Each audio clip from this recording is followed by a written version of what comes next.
In a world where the marks think they know better than the wrestlers and the bookers, the Fantasy Booking Institute exists to pretty much do exactly that.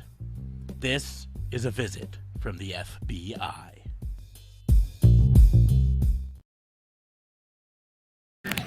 This is Dan the Dad, and you should listen to Raw and Order or you're grounded. Welcome to another episode of the FBI, the Fantasy Booking Institute, your weekly source for pro wrestling fantasy booking. I am your host, Detective Mark Sparks, and I am joined, as always, by my partner in crime fighting, District Attorney Vincent Cafe. What's going on, man? How are you? Not always. Sometimes I go on vacation. Sometimes. It's rare. But I'm joined, as always, by somebody, and in this case, it is you. It's me. Yeah. It is you. Yeah.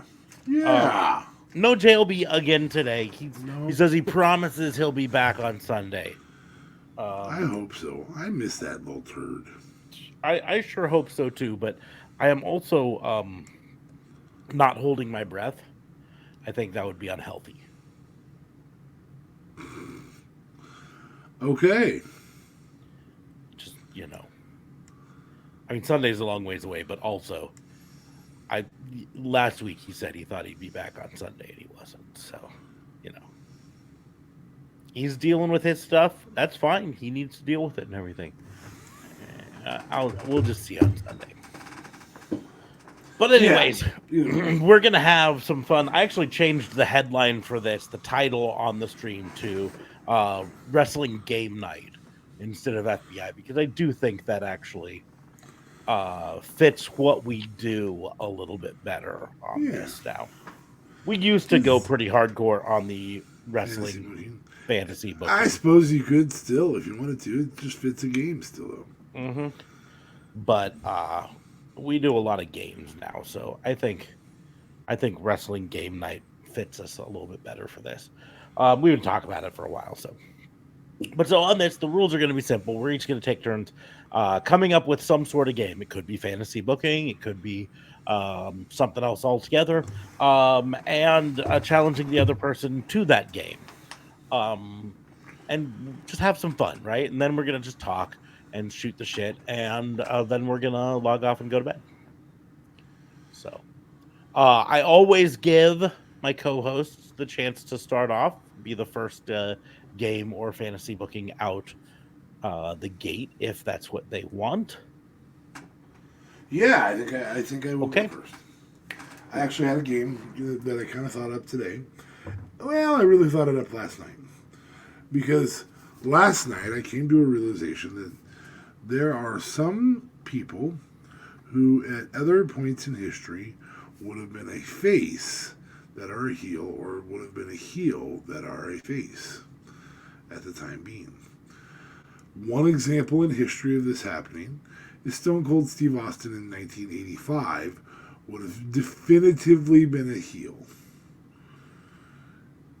Could have been the same character, but would have been a heel because he was attacking Jack Tunney on a regular basis. The authority figure at the time. Make sense? Okay. Okay. So this game is just going to be more of a dialogue of that.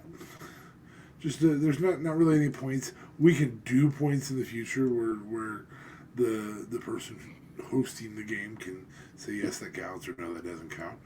But I just want to spend about 20-25 minutes just going back and forth on people that we think fit that mold. My first example being Stone Cold was a face 4 years. The character Stone Cold, not Steve Williams, the wrestler who became Stone Cold eventually, because he definitively was a heel when he was studying Steve or the Ringmaster. But Stone Cold Steve Austin was a face with a lot of heel behaviors, and in 1985, we didn't. Kayfabe hadn't lost its touch, and that would have made him a jerk who kept attacking the boss. Mm-hmm. The example that I will always pull out of this, I will stand by this till the day I die. This is a hill I will die on. Hulk Hogan. Hulk Hogan today would definitively be a heel. Yes. Hulk Hogan should have been a heel his entire face run, right? Well, he cheated to win a couple of those matches. He would pull off his weight belt in the middle of matches and whip the other person with it, which is flagrant cheating. Although they get away with it, the argument was it was part of his ring attire, therefore it's not a foreign object.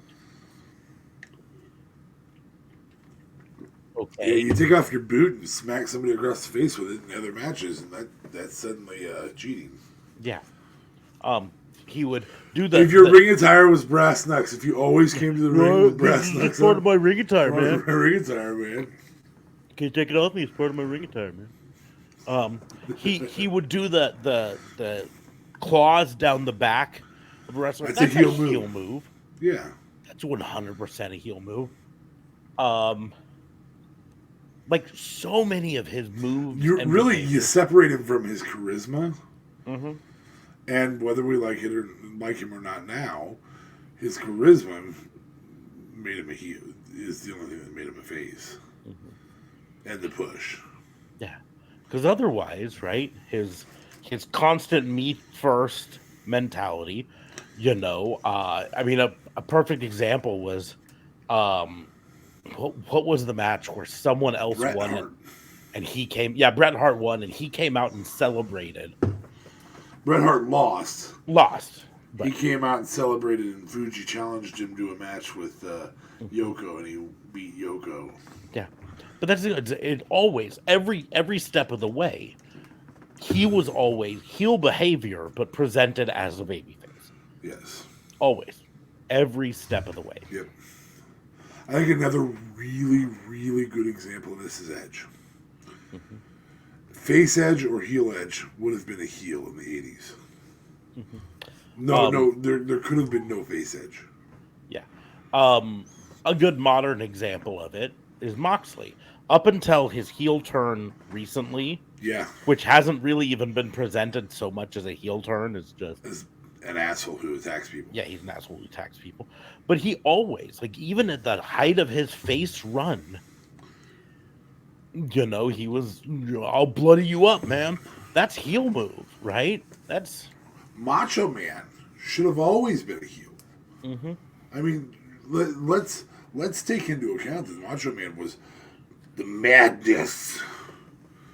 Oh, the cream rises to I'm the best. And one of the best examples I've always felt was The Rock. That level of arrogance beyond.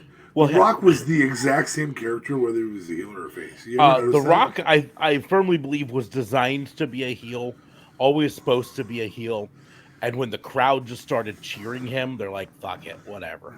You know, I guess people love him, so, you know, face. But gobs of charisma, obviously. More than Hogan. Yeah. Bret Hart threw a lot of it. I'm the best there is, the best there was, the best there ever will be. Arrogance is heel behavior. Yes. You know? Yep. Yeah, that's very different from the words that Hogan got to use are what made him the face, actually, if you think about it. Mm-hmm.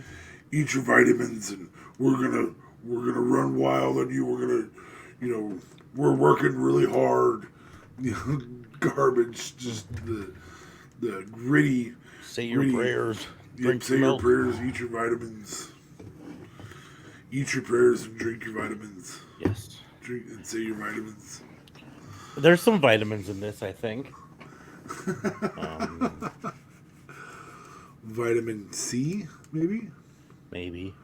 It's an orange juice base. I don't know. I mean, when I say it's an orange juice base, there's not really any real juice in there. But yeah. This technically has some vitamins in it. What is that? This is my latest mad scientist experiment. This is a bottle of Kroger brand Italian sparkling mineral water. You'll notice, however, it doesn't have vitamins. It has minerals in it. Minerals and vitamins. Brown. That's the thing. You'll notice that it is not clear.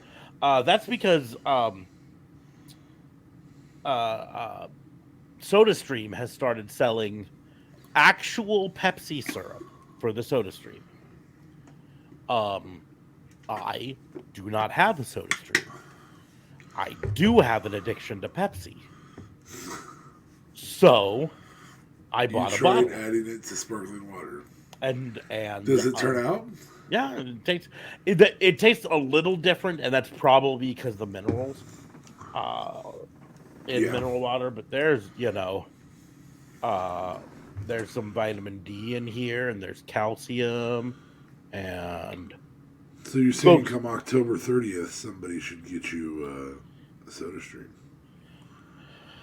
Nah, frankly, I probably would never use it. I saw a TikTok once, and it was the phases of owning a Soda Stream, and it was the 5 phases, and it started off with, "Yeah, I'm going to use this. This is going to cut down on me buying so much soda, right? I'll just make it at home."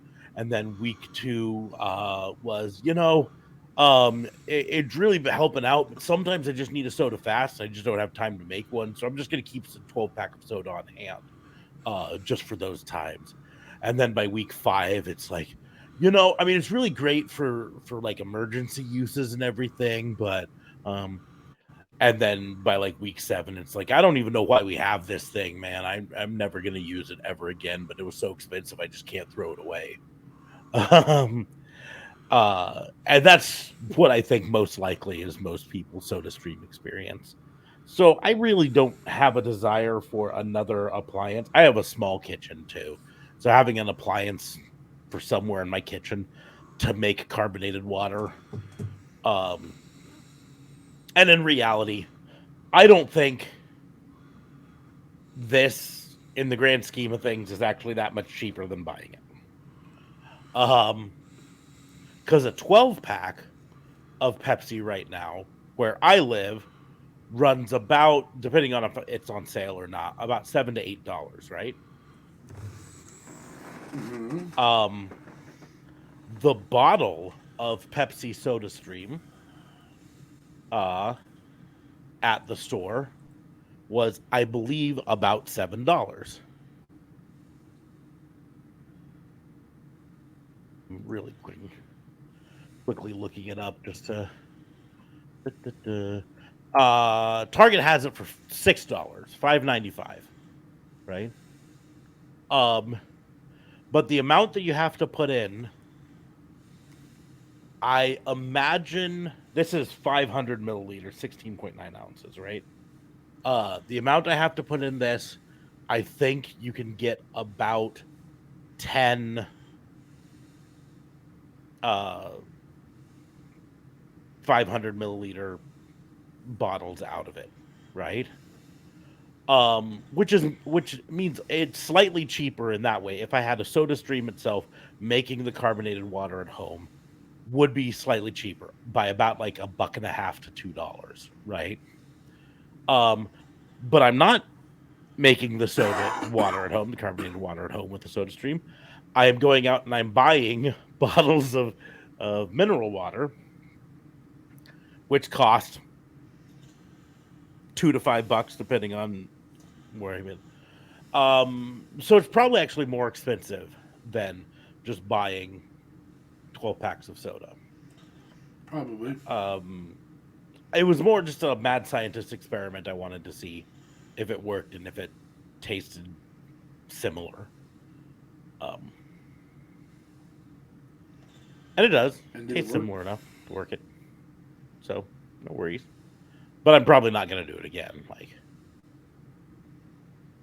doesn't, it's not worth it enough to do it.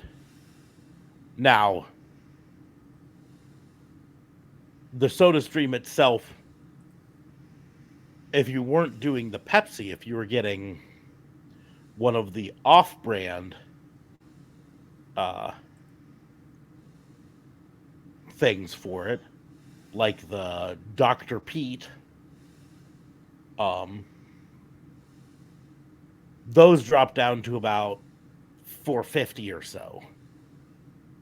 That starts to get a little bit closer to making some savings in the grand scheme of things. But still, that also isn't counting into a fact that you do have to get refilled carbonation bottles for it every so often, right? You Oh, do. and how much is the gas for it? Um, um, The gas. yeah, the carbonation, the gas. Oh, to go. I thought you were saying like the gas to go buy it. I was like, dude, Nope, the you're gas. breaking it down A CO2 that tight. cylinder is $17, depending. And I don't know how many uses you get out of it.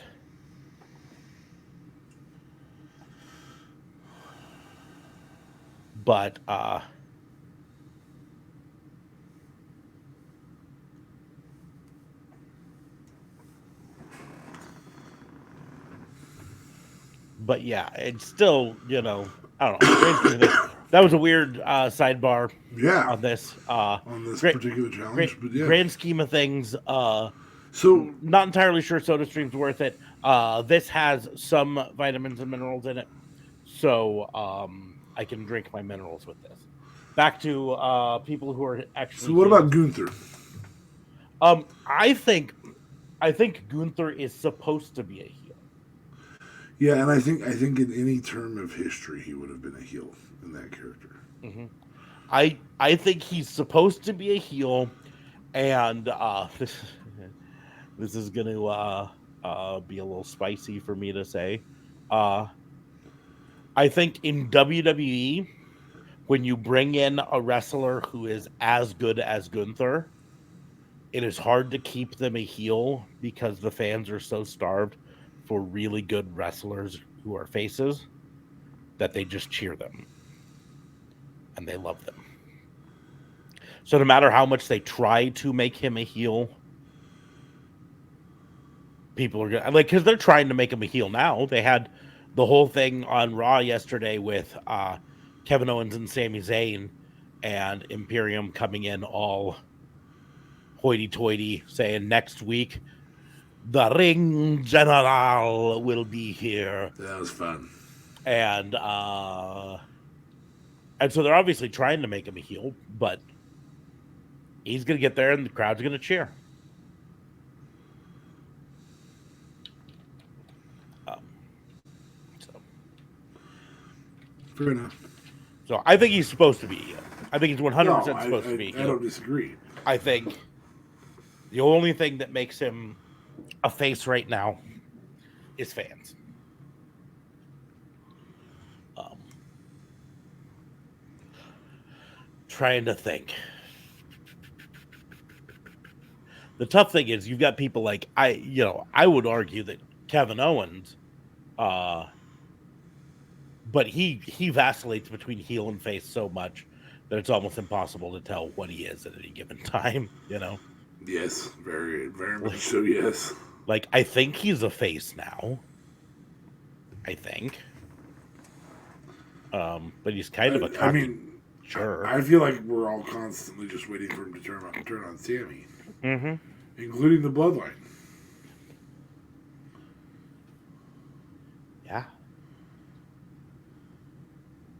So, um, we've mentioned this before, but I think Cody Rhodes.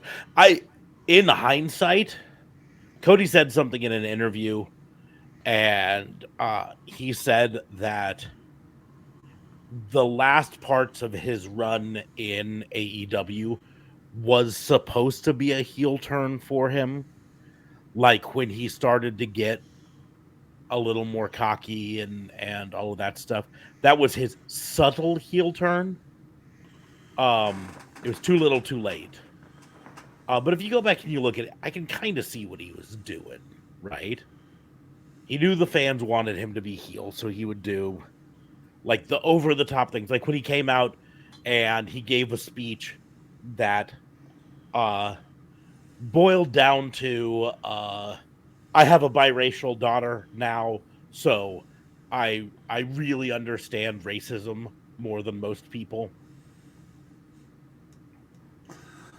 Like Yeah. that was a heel promo. It was just a little too subtle for the time. Uh, pe- People want their heels in wrestling to be vaudeville villains. You know what I Yes. mean? They want the broad strokes, the twirly mustaches, and the I'm evils. Um, so, You got anybody um, else? in kind of a reverse of it, I think Sammy Guevara uh, really Oh, would works be a well as a super face. duper face. Yes. And I think they were on the way to it. In fact, I think they had him as a face and were planning on keeping him a face when the relationship with Ty Mello went public. Uh, and I think they misestimated the backlash to them going public on TV with that. Because I think he was on his way to being a super babyface, and she was super over as a babyface. And then they show up on TV together, and like instantly the crowd's like, "Nope, don't fucking like that." Boo! And so they had no choice but to make them monster heels again. I Um, don't think I don't think that there's too many times in history that you can name where a real life relationship on television worked. mhm. I think maybe just Macho and Elizabeth was it, and it was over for most of their Yeah, televised. well, that's the thing is, it's one of those things. The real life relationship didn't work. It was the on-screen relationship that worked. Yeah, Real life relationship was unhealthy as fuck. Um, it smelled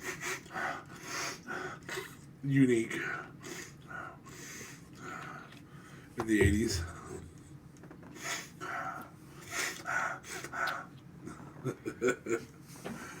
but In yeah, fact, I can't think of a single one that on screen, other than that one on screen worked.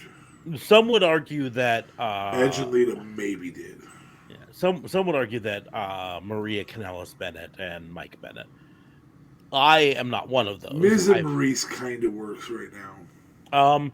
Here's the deal. I think it works. It can work as a heel couple. It does not seem to work as a face couple. True, true. Yeah, I Um, mean, even Edge and Lita was a heel couple. yeah, because they attempted to do it really briefly with Seth Rollins and Becky when that became public, It is horrible. and nobody wanted it. Everyone's like, "Fucking stop! Don't do this." And he said, "Okay, fine." I suppose AJ's love triangles were face couples, but it was also a lot of cheating on television. I don't know. Anyway, I I really I don't know that Jericho has a whole lot of face points in history. He's got 30 years to work with, and most of Jericho is being a heel. Mm-hmm. So Jericho's not in that category. Seth Rollins obviously has been on both ends of that stick. Seth Rollins is a perfect example of what I was saying about Gunther. They keep trying to make Seth Rollins a heel. He can be successful for a short period of time as a heel, but I think we his embrace him in the heel storyline, but we're still going to cheer for him. his pure athletic ability, I Yeah. think, makes us cheer for him, which makes him eventually just be a face. Well, Perfect example is he's supposed to be a heel right now, or at least was up until a few weeks ago. And then he got put against Omos, and and people were like, yay! and and he had a decent match against Omos. And people cheer him. And I mean, some of it's the music, right? I've said before, ring entrance music does a lot. If the crowd is singing along with your music, it's really hard to be a heel, right? Yeah. And it's something that Chris Jericho has a problem with his current heel run in AEW. And I know why. They want to keep his music because it does hype the crowd up. He wants to keep his music because, frankly, he gets royalties from it. Um, he makes money off of the more popular that song is. Now, he could always replace it with another song from his band and get royalties that way. And so that's not the worst thing. But the crowd loves it so much that they don't want to move away from it. But it means we have a hard time hating him as much as we should. Because when he walks in, the crowd cheers him for 5 minutes entrance, you know? They Yeah. sing the entire song. And it's Even the though they same. may not cheer him after that. Yep. It's the same thing with Seth Rollins. No matter how much they want him to be a heel, when he comes in and the crowd is whoa, whoa, right, he's instantly the baby face in that match. And I think they learned it and they're like, fine, we'll make him the baby face, which is why he won last night. Hell of a set of matches. It was a hell of a set of matches. I was really hoping for Finn Balor, not just because then I could be like, I solved it, I got it. I did not. Turns out I hadn't cracked the case. But also I'm a Finn Balor fan. You can't see it, but he's right back just off screen, right over here. There's a Finn Balor and a demon Finn Balor. I'll go like this. Right. There you go. So that's a demon Finn Balor, and there's just a regular Finn Balor right there. Boom and boom. Are you prepared to make a prediction? Not knowing half.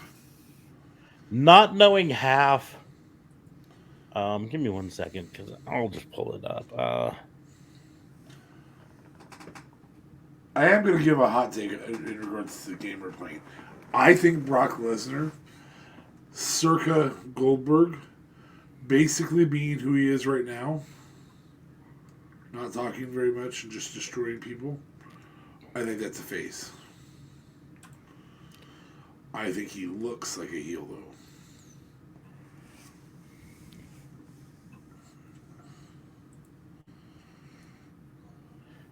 I'm pulling up the bracket right now so that I can. Okay, so we already know Finn Balor won that triple threat thanks to Brock Lesnar. Thank you, Brock. And then Seth Rollins won his thing, and also, then they faced off. Does give you a little feeling for promise towards Cody. Maybe not necessarily beating Roman for his first title reign, but Cody being out of the picture for this one for at least a short period. For a little bit, yep. So on the SmackDown side, the bracket matches to the two triple threats: AJ Styles, Edge, and Rey Mysterio. And then the other one's Austin Theory, Bobby Lashley, Sheamus. So for the first one,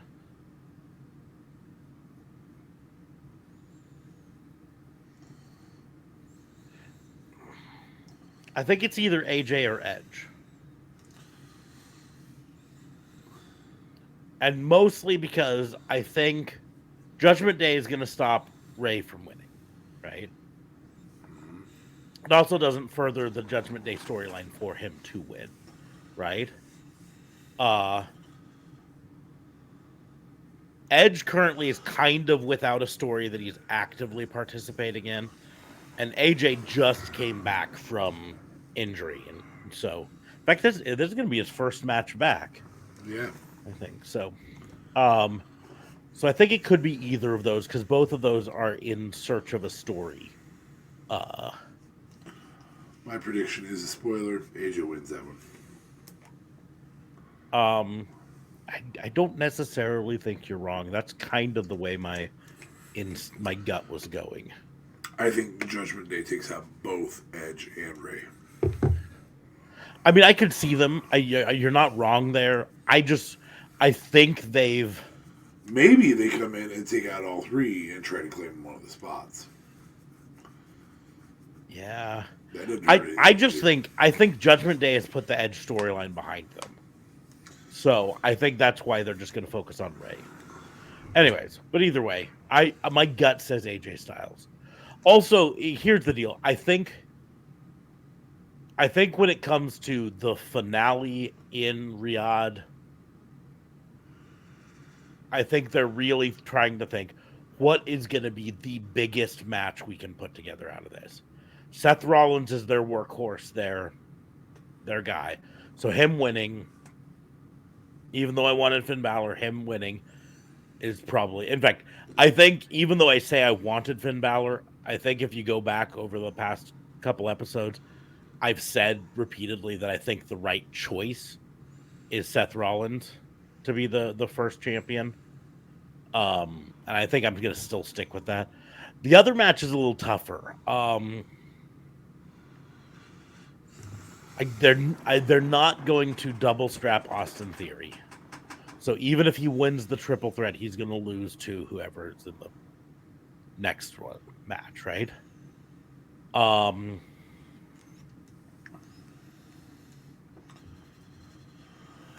I think Sheamus has been basically relegated to mid card now, even though they put him in this.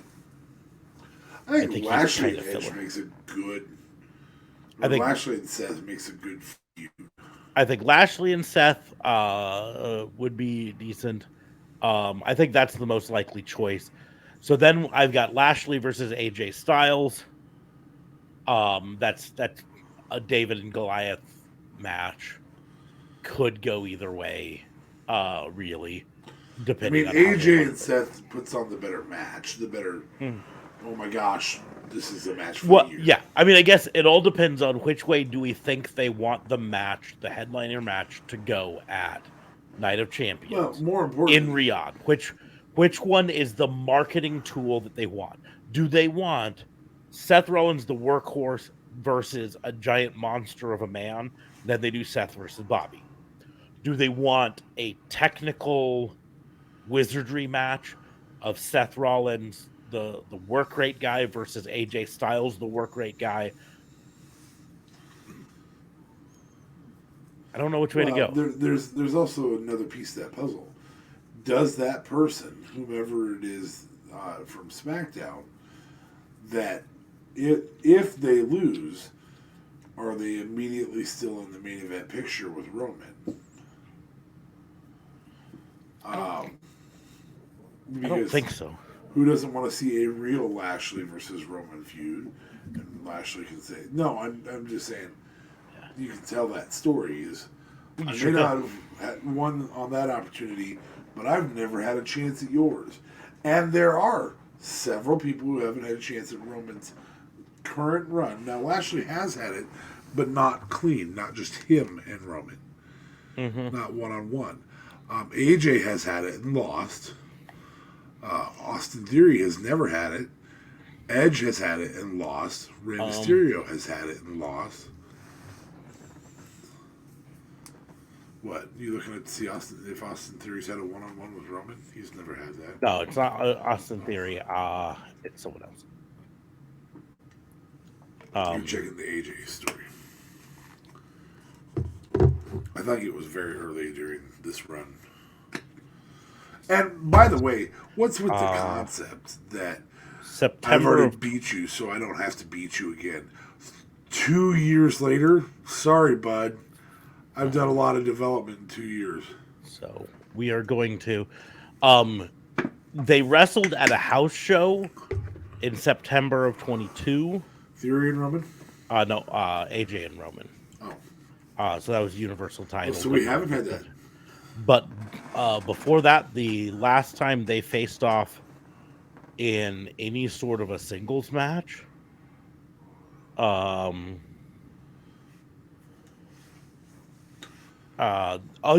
specifically any sort of a singles match in a televised show, right? Not a house show.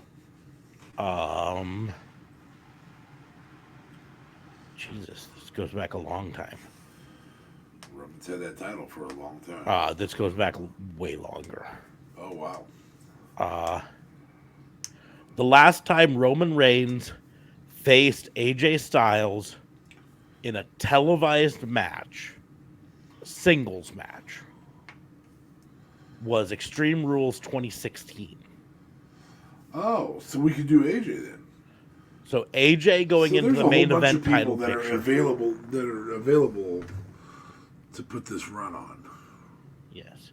I think Bobby's the one who ends it, in my opinion. That's what I do, but because he did a dark match on Raw in 2016, another dark match on Raw in 2016. In 2019, on Monday Night Raw, there was a trios match where Roman, Seth, and AJ went against Bobby Lashley, Baron Corbin, and Drew McIntyre. It was the Monday Night Raw that was the superstar shakeup of that time. okay. This would have been when Roman went to SmackDown, leading up to him becoming the Universal Champion. But yeah, and then he was in the Royal Rumble in 2020. But the only time they faced during Roman's current run as champion was Saturday night's main event house show in September of 22, which was not televised. Which means maybe they were testing out those waters. Who knows? All I know is Lashley hasn't had a one-on-one with him. Corbin hasn't had a one-on-one with him. AJ, now I know AJ hasn't had a one-on-one with him. There is plenty of room right now on the SmackDown roster for that. Edge did have one in 21. He had a feud. Yeah, in 21. So, and Ray had a feud 2 years ago. It was before he was the unified champion. Okay. He was just the Universal title. And so, but it was after the Bloodline formed. Mm-hmm. So,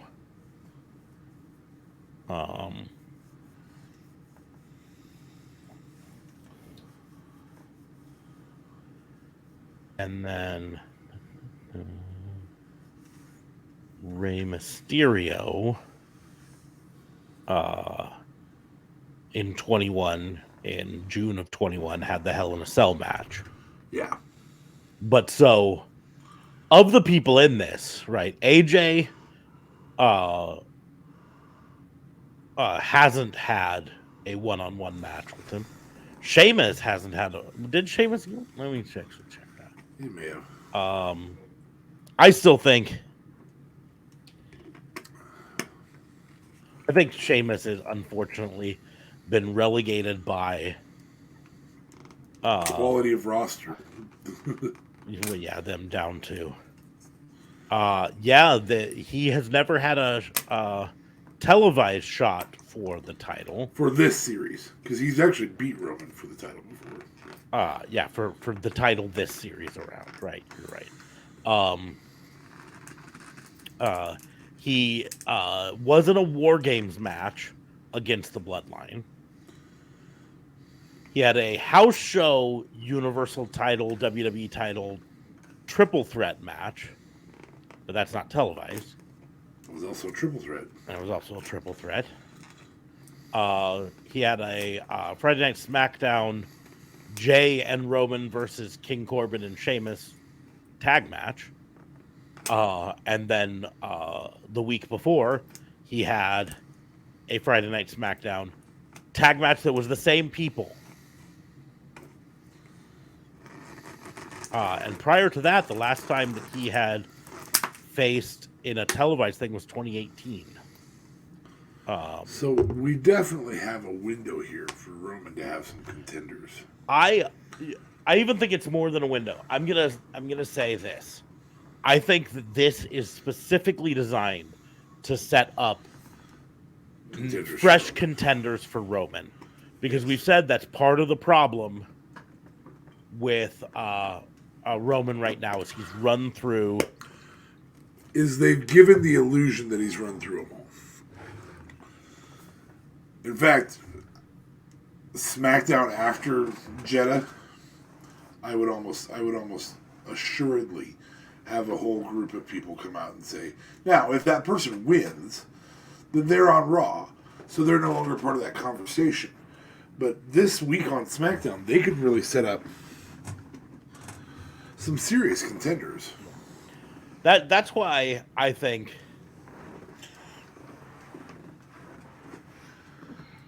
I'm going with AJ, and the final being AJ versus Seth. I think that's the way they're going to want to go. Is they're going to want to with a Seth win in the end, but that they're going to want to. I think their thought process is in Riyadh, we want to showcase. Oh, yeah, Riyadh, sorry. Yeah, but we're going to showcase the best professional wrestling match that we can put on. To showcase what we can do and try to win some long-term fans in Riyadh. That's because that's the whole purpose of. Okay, no, the whole purpose is to make loads of money, and they're doing that. That's the secondary purpose, is to try to make fans in Saudi Arabia who will tune into other events that are not just the Saudi Arabia exclusive ones. Correct. So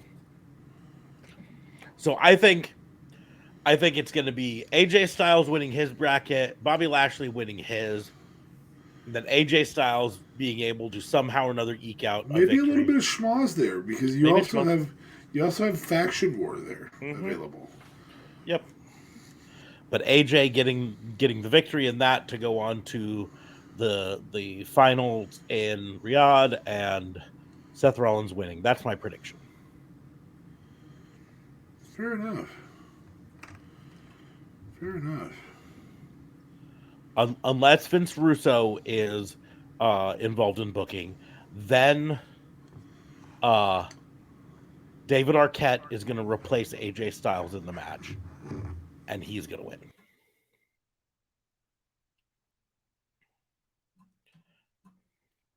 Fabe is just switching to mobile thing so that he can go smoke. Oh, well, you don't know why I'm doing what I do. You don't know why I'm doing what I do. Yeah, no, but I do know why you're doing what you do. No, you it's don't. It's either smoke or go to the bathroom. Those are the two things you put on that headphone for. Do you want to pee with me?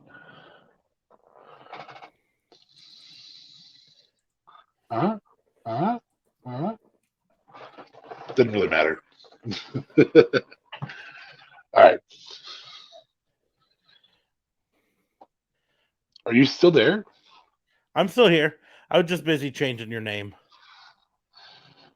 Oh, shit. What'd you change my name? Fabe in the potty? Fabe in the loo. Now I got to print it. I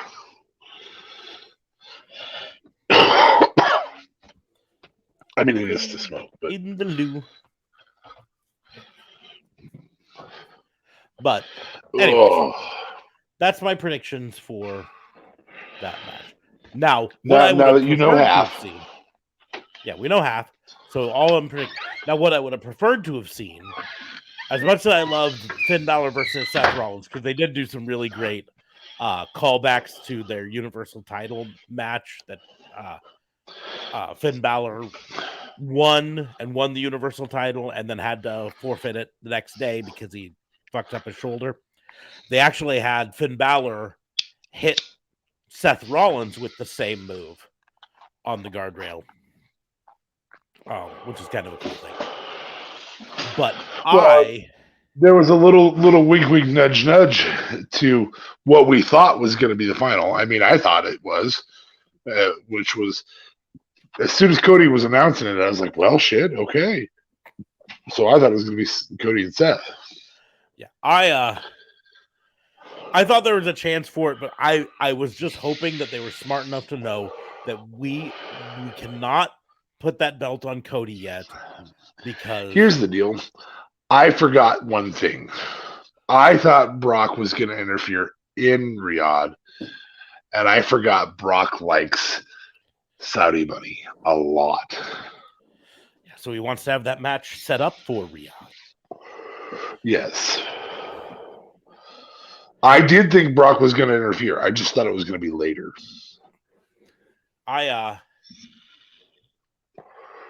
Not even realizing triple threat. Okay. Yeah. However, Brock interfering in Riyadh gives Cody the title, and then Brock has a title shot. Yeah. Which is why I was hoping they were smart enough to not do that. Yeah. Because again, anytime they introduced this new title after not putting the other title on Cody, it was going to feel like this was just, we created a championship for Cody. And they even tried to pipe in "You deserve it" chants for Cody. I didn't buy it. I think people were actually chanting "You deserve it." I don't buy it. I don't think they were. I think that was piped in. I think they piped it into the crowd. And the crowd grabbed it. And maybe some people in the crowd grabbed it. I don't think it was organic to the crowd. Yeah, like Charlotte No Belts was. Mm-hmm. And that was us. Yes. We started that. Charlotte No Belts. But anyways. Okay. So we will move. What's your thoughts? Is Brock total baby face if he's basically Goldberg in 1998? It's the toughest one to really peg. No, and I'm gonna preface this by saying I don't think Goldberg was total babyface even. Really? I think they presented him as total babyface, but I know shortly during his run up, I knew every person that I watched at the time with, right, and talked to about it, fucking hated Goldberg. I loved him. They were. But I'm 4 years younger than you, so I was a little bit more of a mark. You're younger than me. Time. You also were by default a WWE fan versus a WCW fan. Yes. Yeah. And all of my friends were WCW fans. I mean, I marked out like mad when Kevin Nash showed up. Like mad. And a lot of us, to use a reference, a lot of us felt midway through Goldberg's run up the same way that we felt during the Roman Reigns babyface run.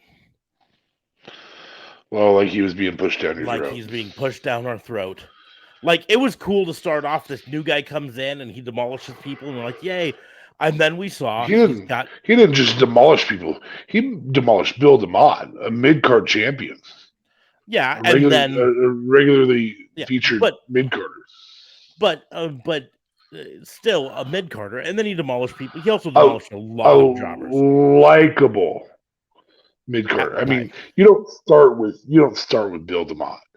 Like, you usually start with jobbers, and by match 10, he jackhammered Reese, the Yeti, and so there was some severe, like, this dude's going to be a stud, and he was presented as though he was the local talent in that match with DeMott, like DeMott was going to be this is. Mm-hmm. Like I remember it was yesterday, and I remember thinking, well, Bill DeMott's going to win this one. Yeah, no, Bill DeMott. Hugh Morris is going to win this one. I'm not arguing with you on that, but let's go through the following, right? Because Hugh Morris was his first televised match, his first victory, but then the next week they had him against the Barbarian. Who by this point you thought, okay, he's eatable though. I mean, then they had him against, was kind of a stud. By this point, he was not a stud anymore. Then they had him against Roadblock. Okay, that was yeah, okay. Then Now you're Manny beating into- Fernandez. Yeah. Then Scotty Riggs. Then Mike Anthony. Then Wrath. Now Wrath is a big one. A because pretty big name, yeah. That's a pretty big name. Who eventually becomes half of Chronic, you know. Adam, So that's one big name. One big name followed by 1, 2, 3, 4, 5. I would say Barbarian was a big name. He just wasn't any longer. Yeah, he was. I mean, dude was Ming's tag partner. A big name formerly still isn't a big name now. True. That's my point. You know, fucking Cowboy Bob Orton was once a big name. But then when he was 50, he was no longer a big name. Fair enough.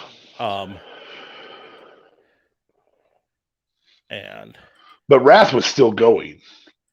Wrath was building up.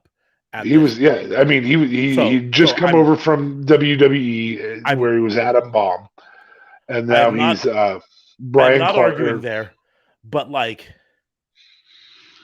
here for an example, like September of '97. He's about to be referred to as Brian Clark instead of Wrath anymore. His real name. So joined up with Brian Adams. September of '97. The Barbarian had been on a 4-match losing streak at that point. Oh, okay. Oh nope. They technically had Faces of Fear win the week before. So as a tag team. Yeah, when he was tagging with Ming, he was pretty studly. They had a tag team as a win, but they also had him lose 3 weeks prior to Mortis and Wrath. So by this point, nobody better than Canyon. By this point, he was on the downward path trajectory. So that's it. Now Wrath was on the up, and he defeated him in 20 seconds, right? But then he beat Disco Inferno, who was the world TV champion at the time, but he's still fucking Disco Inferno. True. Like, and then he defeated the Renegade, who was getting a push but wasn't good. Nobody I knew thought the Renegade had a shot at that. No. Then he beat Bobby Eaton in 2 house shows. And then Frankie Lancaster, who the fuck? And then the Renegade again. This is before he's really tearing through Raven's flock. Yep. And then Mongo. Which was a big deal because he was still a horseman at the time. But he was still Mongo. I understand. No, I don't think you do understand. As a WCW fan, none of us liked Mongo. I didn't like Mongo either. Calm yourself. And then he defeated Glacier. You liked Glacier. And then not as a wrestler. And then another house show victory over Bobby Eaton. And then a house show victory over Brad Armstrong. That was the Armstrong who lost all the time too. Yes. And then here's a big name. So this is probably the biggest name since Hugh Morris. Maybe even bigger than Hugh Morris, right? In fact, I would argue bigger than Hugh Morris. 1, 2, 3, 4, 5, 6, 7, 8, 9, 10, 11, 12, 13, 14, 15, 16, 17 matches in between Hugh Morris and this one. He defeated Stevie Ray, who's in the prime with his brother as a tag teamer. Yes. And then he defeated Barry Horowitz. And then Mongo again. And then Jerry Flynn, not to be confused with Jerry Lynn. Jerry Flynn, who was a jobber. And then on an episode of Thunder, the second Thunder ever, he went, here's the deal. This shouldn't count as a victory. He went no contest with Chavo Guerrero Jr. Oh, really? Yes. But it's an undefeated streak. But Yeah. it should have been 172 and 1. Actually, twice. 172 and 2 because the William Regal went to a no contest, if I remember right. I'm trying to figure out what exactly happened to cause that to be a... Probably an attack by LWO. Maybe. It doesn't give a reason. It doesn't give a reason on why it went no contest. Let's see in the comments. And this is about the point where I really got frustrated. Yeah. The moment that things went wrong for me, went south for me, was when he said who's next, not when other people were asking who's next. Yeah. While he was the non-talking badass, it's the same thing I gave Kane. The dude who doesn't talk, that just destroys people. Yeah. Then he defeated Meng, which would be roughly the same level as the Barbarian at this point. And here's the thing. I also want to point out, Meng and Barbarian were always presented as that tag team that can win as a team but can't win as singles, right? But then Mike Tolbert, Kendall Windham at this point in his career, another victory over Brad Armstrong, Yuji Nagata, a house show against Sergeant Buddy Lee Parker, Mark Starr, another victory over Disco Inferno, Jim Powers, the infamous Steven Regal match. That's a big one. You know, but he still got the win there, didn't he?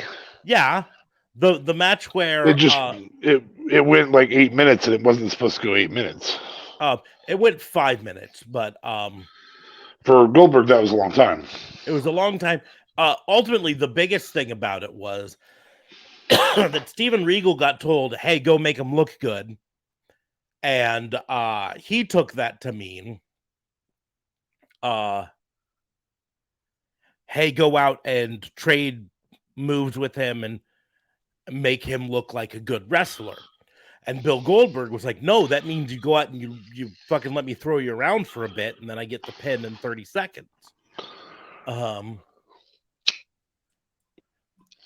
So then Glacier again, then Mongo again, then Joey Maggs, then Mongo again. And then 6 months later, he defeats Hugh Morris again. And then Jerry Flynn again. Yeah, there's a lot of agains.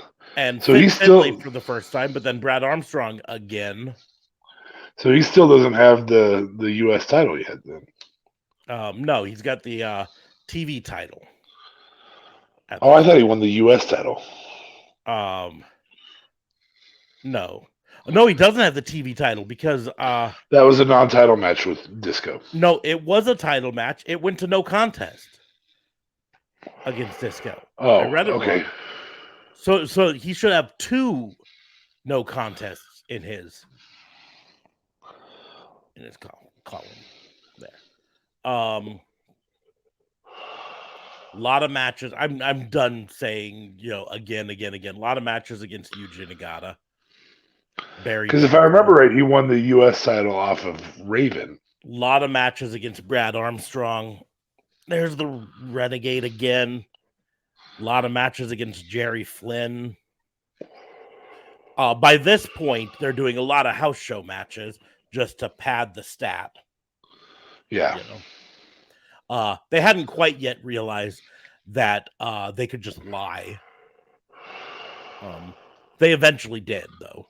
Yeah, they did that between 73 and 173. Yeah. Or 171 or whatever it was. Here's where he won the U.S. title in a Ravens rules match against Raven. That's almost, what is it, 10 months? Yeah, 10 months after, almost 10 months after his debut match. He gets the U.S. title.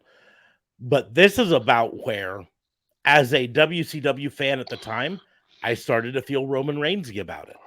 I started to feel like, yeah, man, he comes out, he defeats nobodies, and, you know. I don't know. I was a mark. I'll admit it. But now he's finally defeating some names. Scott Norton, Saturn.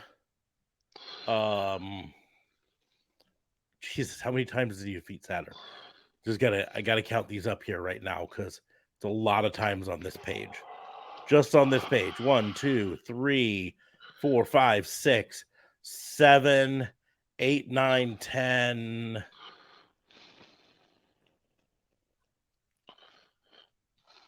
10 times on this page alone he defeated Saturn. Whew.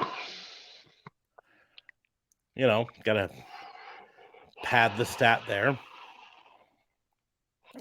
But in the middle of all of this, there's also a La Parka and a Barry Horowitz, and another Chavo, and another Raven. And then here, over a year after he started, he defeated Sting at a house show in 60 seconds. That was a house show, so I didn't get to see it. But I can tell you right now, that right there would have been where I 100% was out on Bill Goldberg. Beat Sting in 60 seconds? Fuck that, man. So you don't think Brock would have gone over in that? I think almost every in modern professional wrestling, every undefeated streak, every monster undefeated streak is presented as heel. Fair enough. I mean, just look at the most recent examples of it. Asuka, heel Asuka. Current undefeated streak on AEW, Jade Cargill. Heel Jade. Very much so heel. Yep. Long streak for Roman. Heel. Mm-hmm. Long streak for MJF. Heel.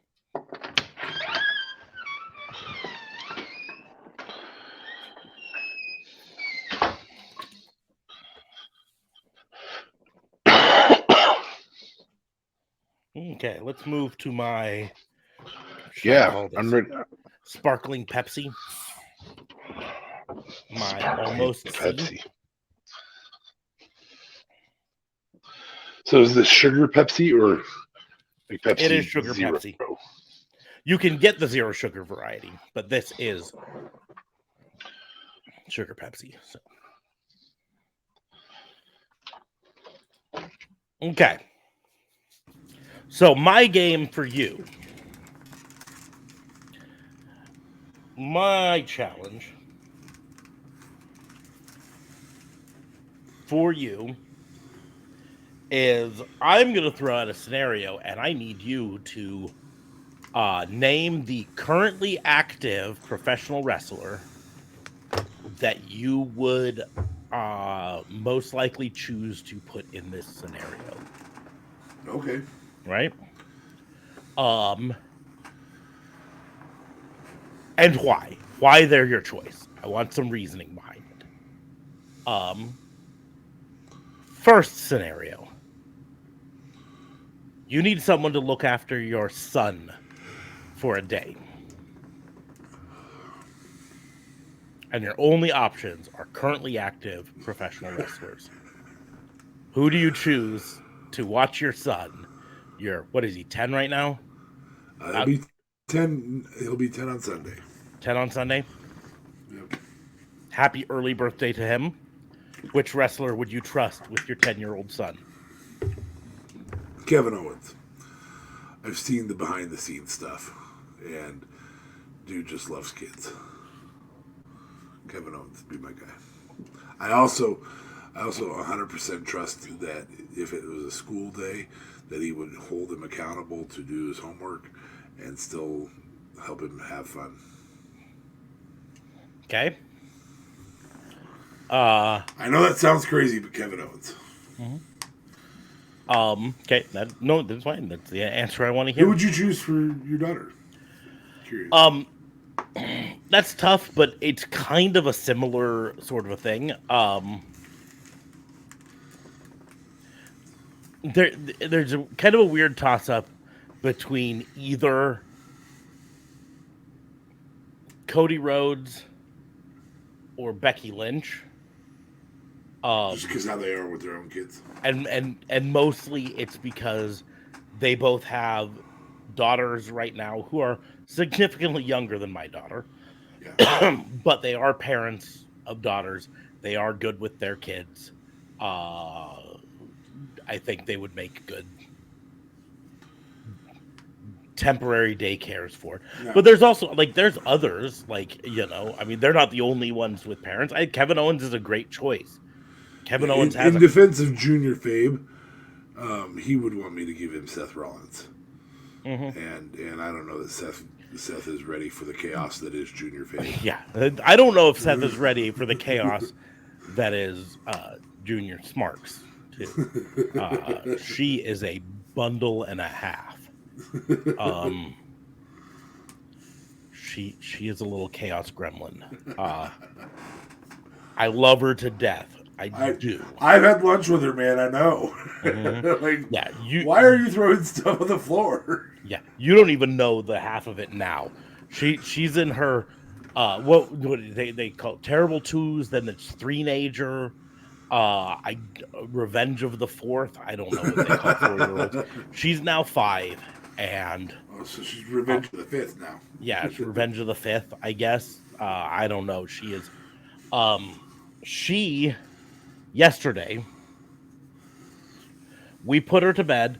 Admittedly, she's kind of a night owl just in general, and we really need to be better at putting her to bed earlier. But since we're both night owls, it kind of works for us. So we put her to bed at about 9. It was 11:30 before she finally stayed in her room and went tapped out. Yeah, not necessarily she went to sleep, but tapped out. At least. Stopped. It was just nonstop. We'd put her in a room. Need a drink of water. And then 10 minutes later, I'd just hear those little feet coming out. And yeah, I need a hug. I want to cuddle. Can I have something to eat? I'm hungry. Right. I want to watch TV. Just nonstop. Something. Oh, so she's still giving the honest answer, with the exception of maybe the hug. Well, it's always something. It's all delay tactics. Yeah. You know, I want to cuddle with you. But she's not she hasn't given up on the whole TV. Can I watch TV thing yet? Mm-hmm. Well, I mean, it didn't help that I was watching TV at this time because Raw was still on, and I was running a little bit late on Raw, like normally, you know. So Raw's still on. She's like, I want to watch with you.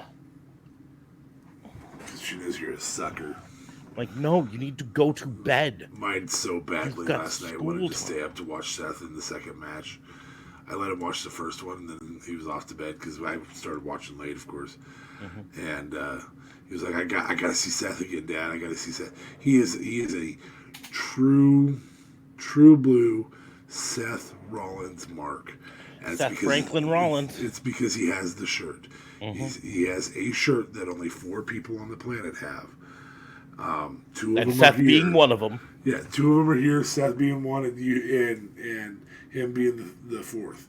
Mm-hmm. And so there's a shirt that only 4 people on this planet have, and he knows Seth is one of them. So he's, I want to watch Seth. I want to watch Seth. And maybe Becky has it because we might have got him a size too big or a size too small. And Becky's just like, no, I'm going to wear this. Yeah. And maybe it's in a garbage can somewhere. And maybe it's in a garbage or just thrown in his room full of crap fans give me.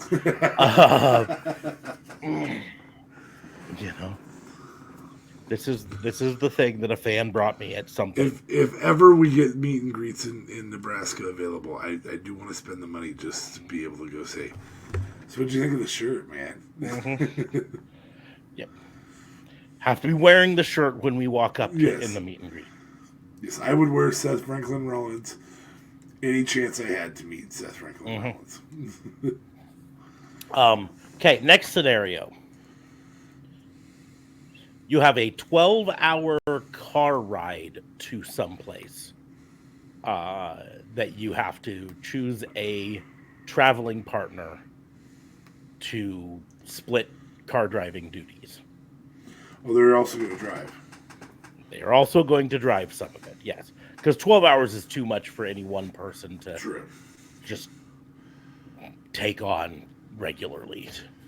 I know some people do it. I drove 16 hours when I was 23 one time. I'm not doing it again. So there are significant, like, this brings me to, what was the WWE show that was on the network where they went on their car rides? Ride along. It does bring me to that, and there's a big chunk of me that's like Dana Brooke and Titus in a heartbeat.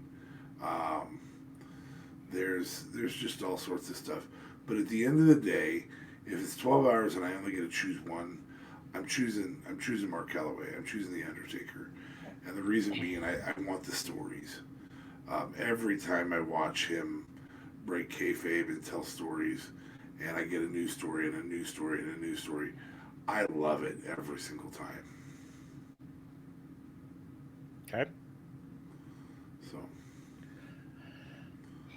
Next scenario. Oh, you don't have an option? If you want me to answer it, I can. I want you to answer all these because we only have two of us. So.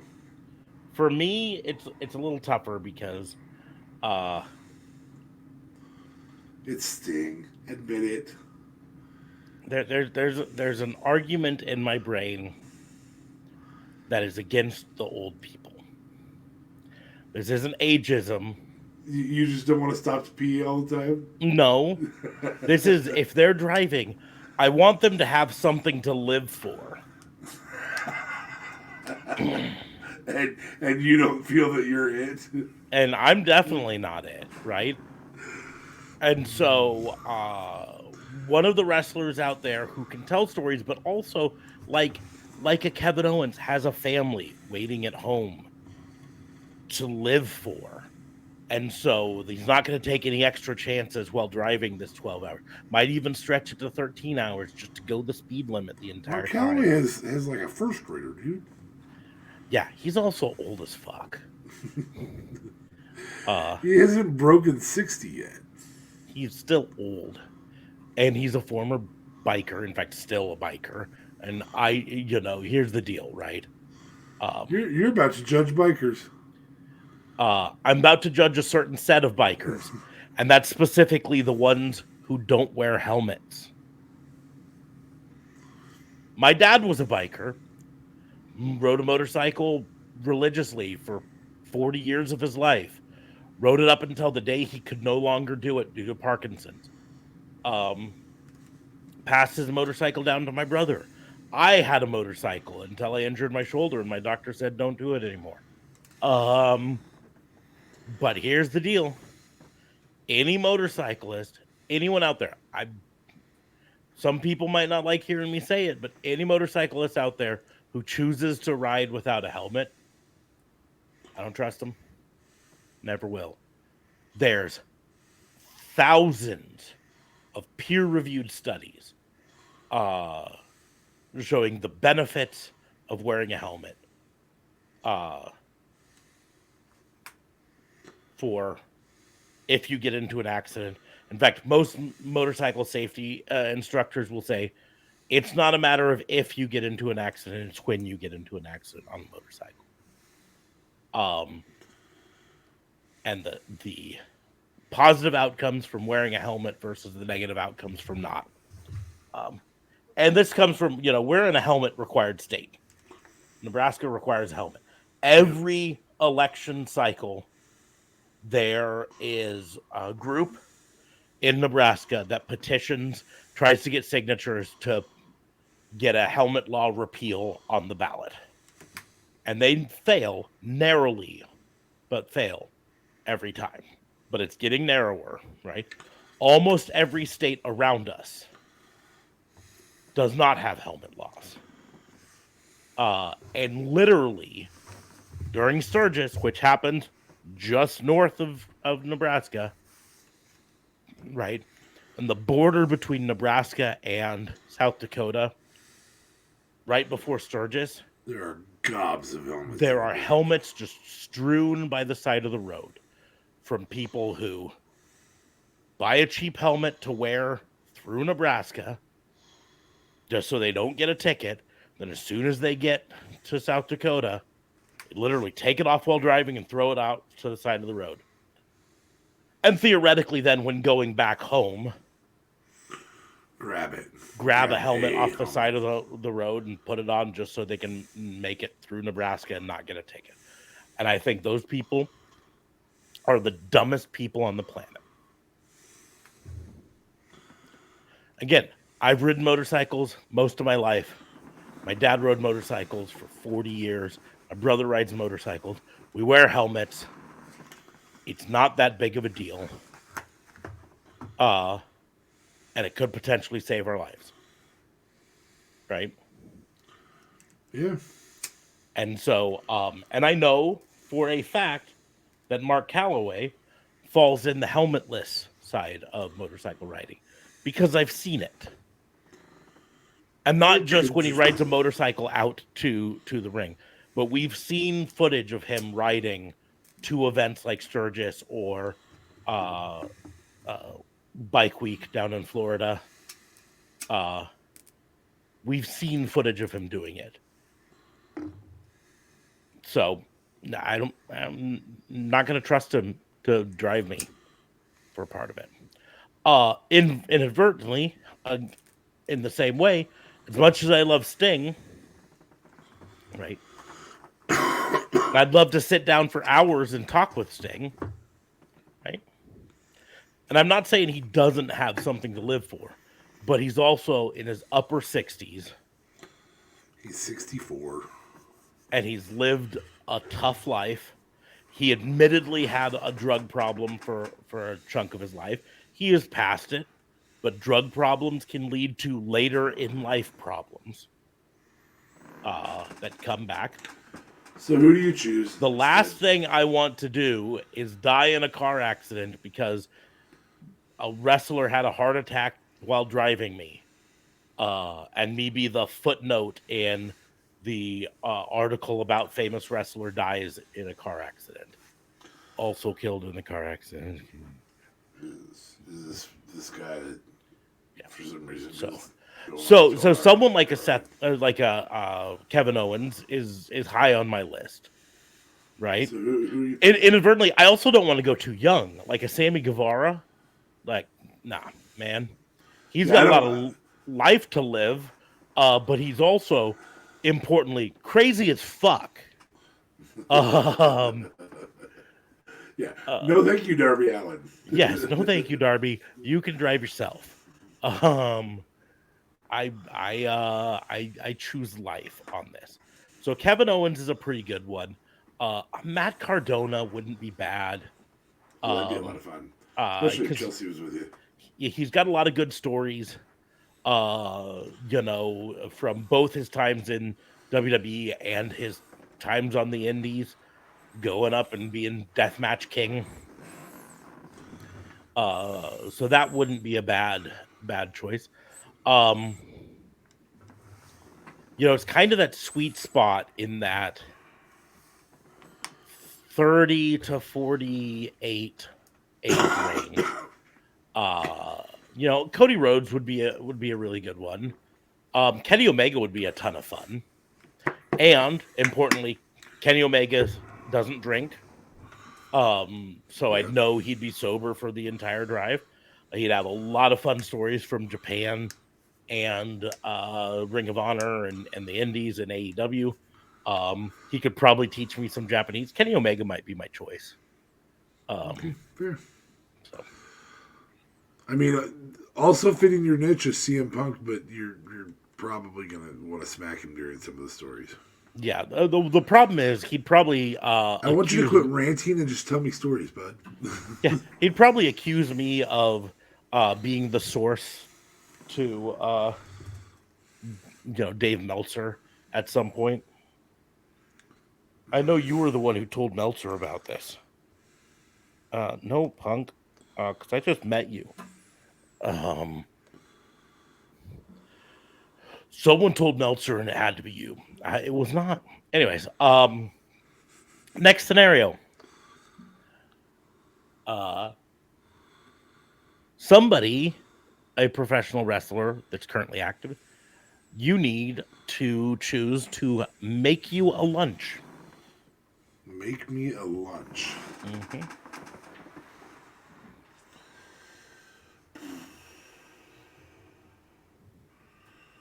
Miro. I'm gonna try a culture I probably haven't tried. It's gonna be relatively healthy. It fits what I claim to be on as a diet, but I fail miserably often. So Miro.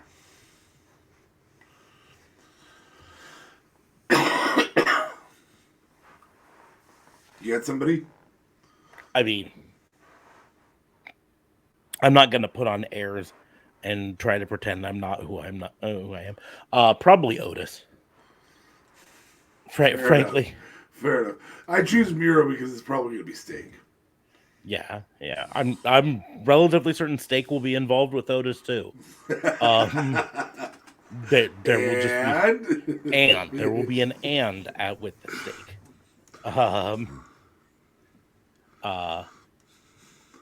He would probably be my top choice of the currently. It wouldn't be Braun. That dude eats 40 pounds of food or consumes 40 pounds a day, including water. So, yeah. But it's all health food because he's like, I got jacked while I was away from WWE. And it also, importantly, would not be Jordan Grace or her husband, Jonathan Gresham. yeah. You're going to have greens and protein, and that's it, bud. Yeah. Fucking, no thank you. And it's probably not going to be steak either. Yeah. Probably going to be like boiled chicken.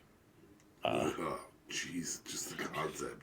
Because we do the boiled chicken because... Boiled chicken, rice, and fried kale. Yeah. We What do do the you boiled have for lunch? chicken because when you grill chicken, right, you're putting seasoning on it that's extra carbs, right? So you boil it, and that gets rid of the carbs. Boiled chicken, rice, and kale. Oh, what's for lunch? Boiled chicken, rice, and kale. What's for supper? What's for boiled chicken, rice, and kale. spinach? And spinach. We're gonna update your flavor. I'm giving you a treat. No, thank you. It's always rice. If they do consume carbs, it's always freaking rice. Which I love rice. Yeah. But it's not. It's the least long-term filling of carbs. Yeah. Body burns through it pretty quick. Yeah. Or it's riced cauliflower. Oh God. Boiled chicken, rice, cauliflower, and kale. Oh, not a seasoned rice cauliflower. Just riced cauliflower. Oh, what a horrible nightmare that would be. It'd be the worst meal ever. Oh. No, thank you. All right, next one. Next scenario. What professional wrestler... We'll keep this wrestling. What professional wrestler would you pick to lead you to a main event match at a major pay-per-view? What do you mean like by who lead? would carry you? through a main event match. I'm in the match with them. You're in the match with your current level of training. Kenny Omega. Not a bad choice. I trust him to keep me safe. I could not take Brock's suplexes. I know Brock is strong enough. I still couldn't take them.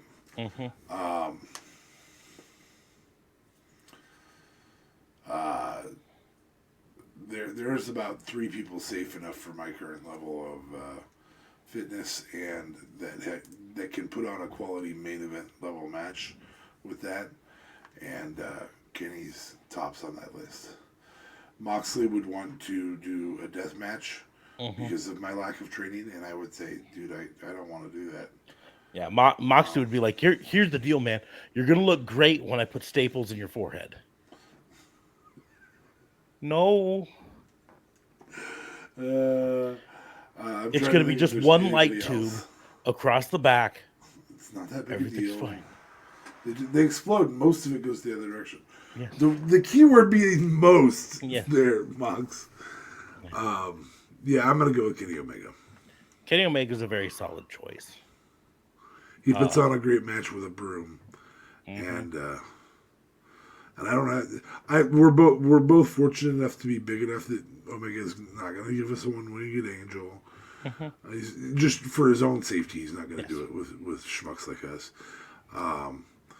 He's gonna make the V triggers look good without making any contact. I'm choosing Kenny Omega. Yeah. Kenny Omega would be high on my list. Cody would probably be pretty high on my list too. Oddly enough, Seth Rollins actually would not be high on my list. He would probably carry me to a really good looking match, but there's going to be a buckle bomb just so he can prove that he can do it to somebody this size.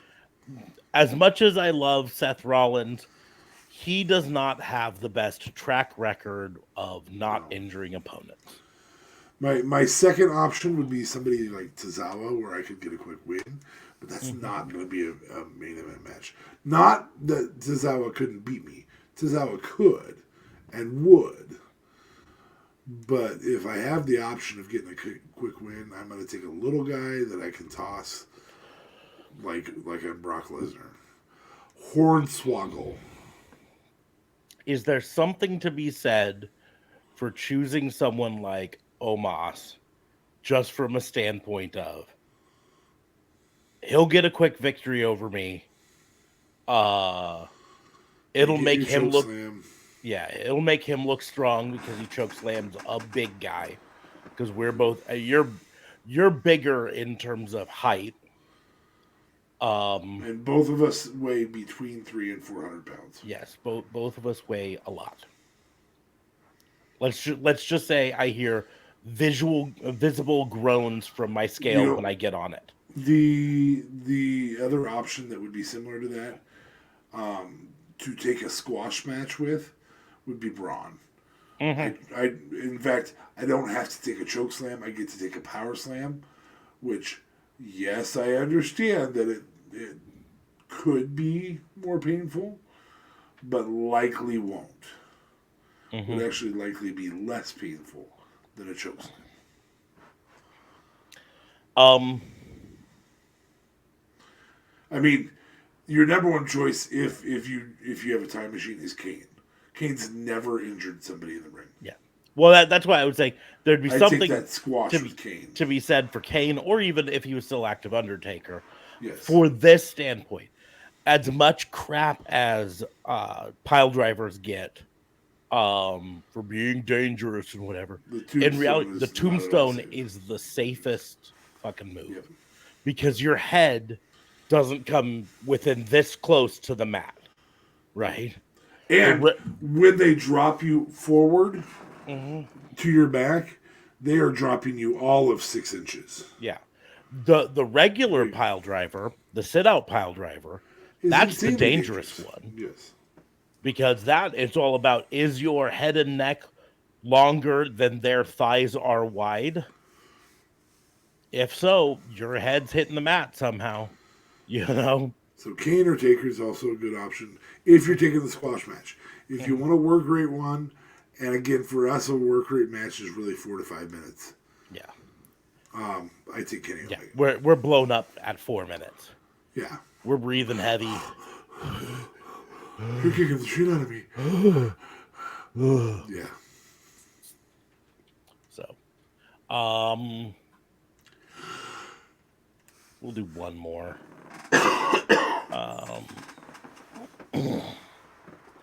This one will be a multi-person one. So it's not just one. Let's say 3 or 4. Your choice whether you want to do 4, but at least 3. What wrestlers would you choose to be in the stable that you manage? You as a character, however you want your character to be, managing a stable. Who are the wrestlers you would choose to be in your stable? Obviously, this is current wrestlers then. Mm-hmm.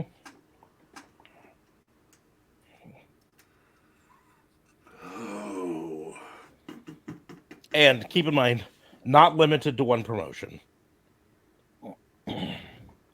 So you could pick some from WWE and some from AEW or Impact or whatever.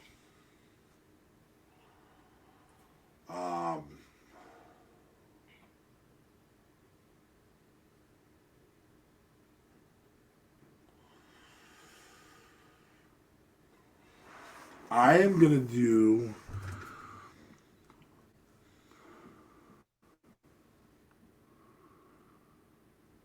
I'm going to take the New Day. The entirety of the New Day. They'd be a lot of fun. I'm the guy that helps them cheat on the outside. They can carry their own... All of them are capable of carrying their own promos. I just pretend that I'm the one booking their matches. So I'm going to be the New Day. I'm more of their... I know Heyman uses this, but I'm more of their legal advocate or their match advocate to try and get them matches. So I'm going to go with the entirety of the New Day. And then I help them cheat to win with the power of positivity. So that's obviously early New Day. Because they would cheat to win. And I know how to play trombone. Well, I'm pretty sure not knowing how to play trombone is a prerequisite for being in. For them? Yeah. Yeah. You just have... Bom, bom, bom, bom, bom, bom, bom. All you need to know is how to blow through a trombone. It's a slide whistle for him. Yep. A really big slide whistle. For me, it's tough.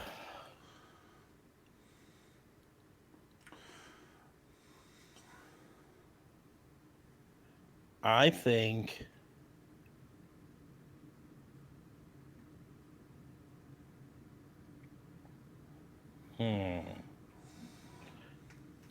I think we take Otis, Johnny Hungy, and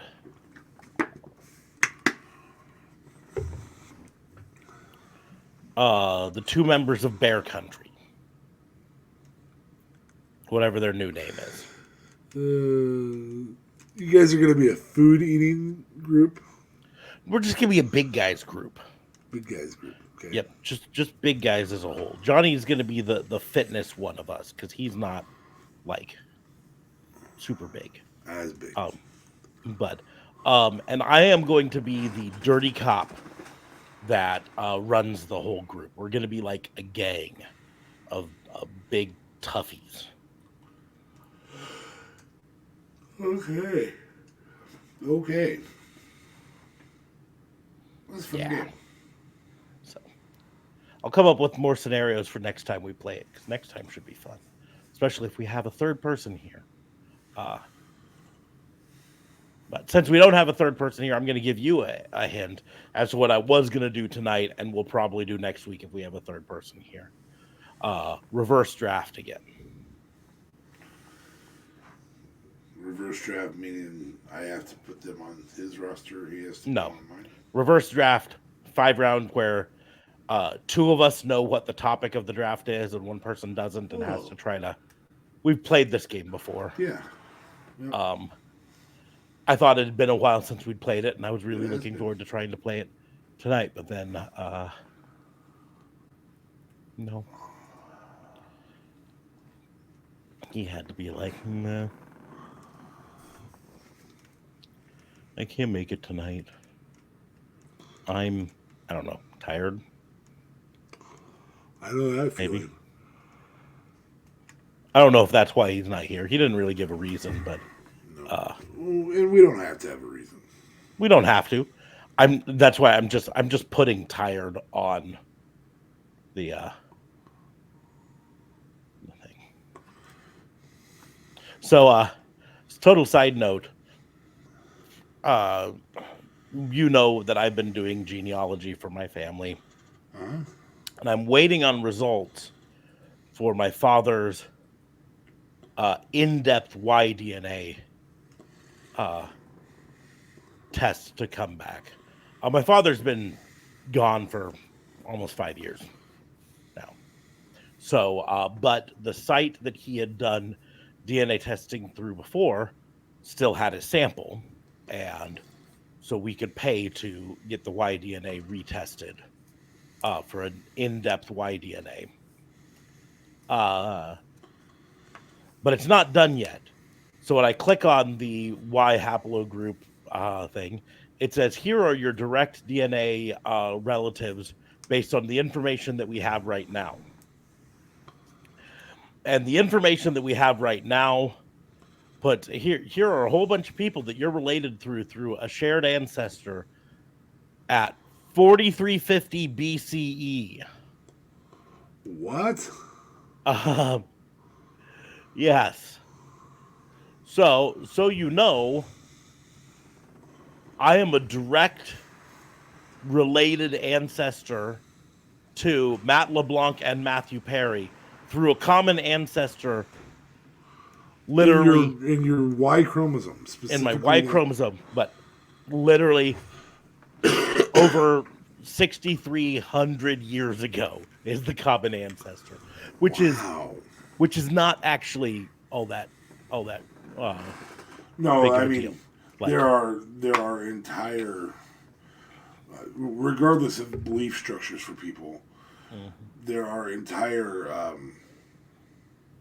countries, religions based, two religions based on one dude, 3 religions, all of monotheism, all of current modern day monotheism based on one dude having lots of ancestors or having lots of offspring from him, and that Y chromosome is very traceable in those in the cultures that are based on that Y chromosome. What I'm hoping is that when the Y chromosome comes together, gets done, that they come up with someone a little bit more recent than 6,000 years ago. Is it Abraham? Is yours? They just list the 4,300 years ago just as listed as RM269. Okay, so they didn't give a specific one because they don't know who it is. That, you know, when it gets back that far, they don't have a specific person to it. They just know that DNA links to all of these. But again, that's my point. That's the shared ancestor for these people. So their family split off. So they're related to the son of that person, and I'm related to a different son of that person, right? But what's interesting is you look at this.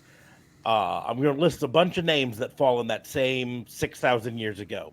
Matthew Perry, Matt LeBlanc, Woody Harrelson, Johnny Cash, Neil Armstrong, Buzz Aldrin, George H.W. Bush, and by then default, George W. Bush, Tsar Nicholas II Romanov, Charles Darwin, Patrick Henry, I would venture to guess it is not Abraham then, based on what you're saying, because you have not named anybody of other cultures. It's almost exclusively white. More or less, yeah. From I those. mean, because a Y chromosome has very little play on complexion. Well, the Y chromosome itself doesn't. Yeah, it does. But the Y chromosome is just one thing. I mean, 50% of my DNA came from my dad, and Yeah. 50% of his DNA Correct. came from And his and dad, it's and 50%. 8% of that 50%. Mm-hmm. Or less than that. I'm sorry, it's 4% of that 50%. You have 23 on each side. 46 total. So, yeah, it's 2% of your, 2.3% of your total DNA is shared with those people in your Y chromosome. Potentially. Because here's That's incredible. the interesting thing with DNA that I'll always think it's not split evenly, right? So kind of what you're saying, right? Because 23 of my chromosomes came from my dad, right? Which means they came from his chromosome, which 23 of his chromosomes came from his dad, right? But my split could be 50-50 between his mother and his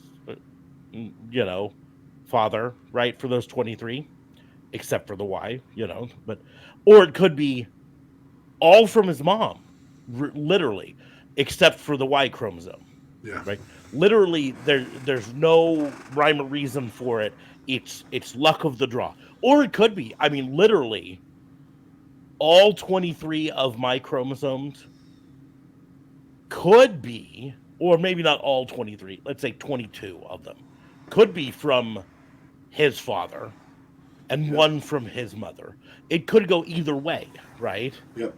It could go in any variation in between. All 23 could be the same 23 that his father got, that your father gave you. Yes. Yeah. Or you could have 23 from his mother and 22 from mom from his mother and one from his dad. Yes. That are in that same thread. Mm-hmm. And you do have 22 from mom and one Y from your dad. Mm-hmm. You also have 22 others from your dad, but he only gets one set of 22 from dad, or 23 from dad. Yeah. Also, importantly, from the mom side, I literally, because again, it's not split evenly, right? I got 23 chromosomes for my mom, one of them being an X. Right? The other 22 could come from either her mom or her dad. Yes. Right? In any combination. Exclusively. Yes. Or it could be a mix. Could be any combination. It could be all 22 from her dad. Statistically speaking, on the bell curve, it's most likely between 10 and 15. Mm-hmm. Yeah. It's somewhere in the middle. But it could be anywhere. Could be any amount. And the thing is, that's any step along the way. Correct. Could be, like, literally, it could be luck of the draw. You get all 23 chromosomes identical to grandma, right? Right. There's a chance of it. It's not likely, but there's a chance. Also, importantly on here, going back to 17,000 BCE, I'm apparently related to Tutankhamun. Cool. 19,000 years ago.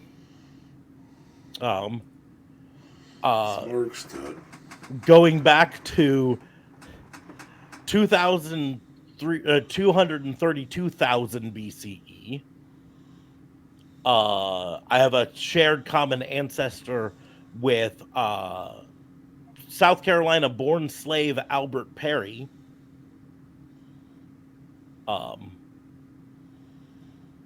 That's a long time ago. Not quite as long As 368,000 BCE, I have Neanderthal gene. I say I have. There's a chance that that particular gene did not pass to me. Because, this is going off my dad's DNA, not mine. So, but there's a good chance, since I got the Y chromosome from my dad, that it all goes there. So, but that's why I'm hoping we can find some more modern shared ancestors once this gets done processing. But it's been processing for nearly a month now, and I'm getting impatient. Impatient. Well, I'm sorry, sir. Anyways, I'm trying to think if there was something else I wanted to talk about before we wrapped things up, and I don't think there was anything. So I think we'll just wrap things up, and we'll get to bed. Cool. And we'll be back on Sunday, where we won't be talking about a pay-per-view. We will instead be talking about, like, the week in wrestling. Which we're going to have news. Yes. We're going to know who the final second person. The final is. And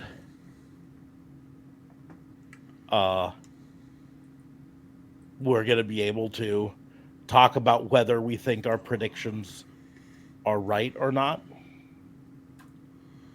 I mean, it'll be interesting. We both predicted AJ to win his one. Yeah. So we will be able to find out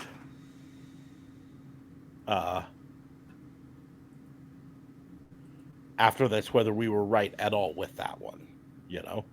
And if we were, then we can see if, you know, we can start taking bets on if we were right with the rest of our prediction. Mm-hmm.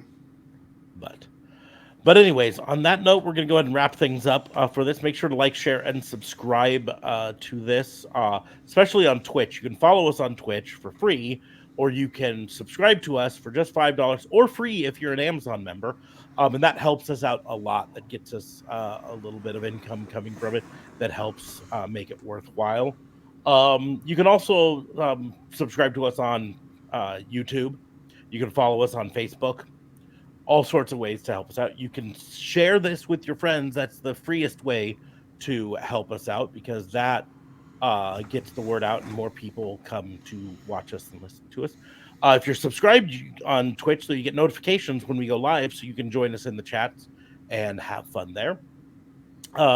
You can buy merch, like the green shirt that's right behind him there. You don't have to buy it in green. We bought it in green for Zello Pro, but you can buy it in whatever color you want and take it to your meet and greets and get cool signatures on it. Great way to get a unique thing. There are also other things on our merch stores. Links are in the doobly-doos for that. Otherwise, you can follow me on pretty much all the social medias at Raw and Order WBU, just like it says right there. And you can follow DA Fave at DA Vincent Kayfabe on the Twitters. On the Twitters. And then JLB's links are all in the doobly-doos as well.